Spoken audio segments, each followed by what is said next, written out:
Injustice anywhere is threat to justice everywhere. এটার মানে হচ্ছে যে কোনো জায়গায় অবিচার ন্যায় বিচারের জন্য হুমকি স্বরূপ। এই বিচারহীনতার অর্থের সাথে একটা ঘটনা আপনাদেরকে বলি। 15 বছরের বাচ্চা আমেনাকে ধর্ষণ করে ওড়না পেঁচিয়ে তাকে হত্যা করা হয়। এই ঘটনা ঘটে নরসিংদীর কোনো এক এলাকায়, যেখানে আমেনার বাবা চাকরি করতেন। ওনার স্থানীয় বাড়ি হচ্ছে বরিশাল। এখানে কাজের সুবাদে উনি বসবাস করতেন।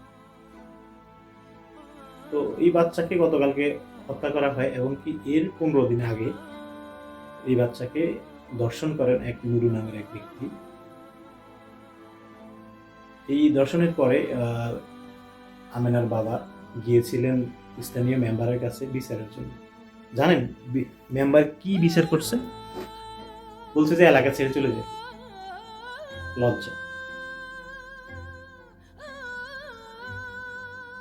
নিশ্চয়ই মেম্বার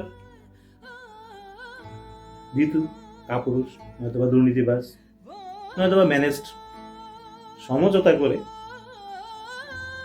খুনিদের সাথে এই ধরনের রায় দিয়েছে। তাহলে তো এরকম হওয়ার কথা না। কি দোষ ছিল এই বাচ্চার? একটা রাষ্ট্র কিভাবে এত কাপুরুষ, এত হীনমান্যতা, এত ছোট লোক, এত নিম্নমানের হয় যে একটা বাচ্চার বিচার পাওয়ার মতো প্রশাসন আমাদের নাই? এটার কারণ কি জানেন?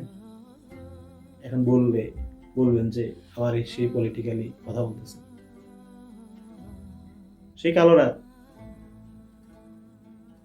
যেই কালো রাতে মানুষ কালো টাকার বিনিময়ে প্রার্থী নির্বাচন করে, নিশ্চয়ই ওই মেম্বারও ওই রকমই কেউ, যার কারণে তার মধ্যে সততা নাই, সাহস নাই সত্য বিচার করার।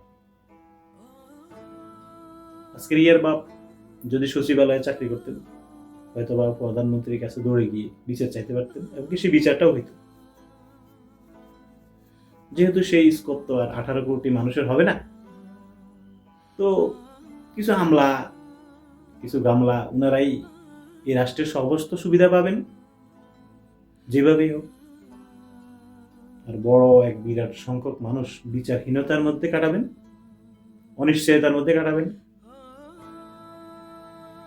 এই বাংলাদেশ পারবেন প্রধানমন্ত্রী এই পরিস্থিতি থেকে 18 কোটি মানুষকে মুক্ত করতে?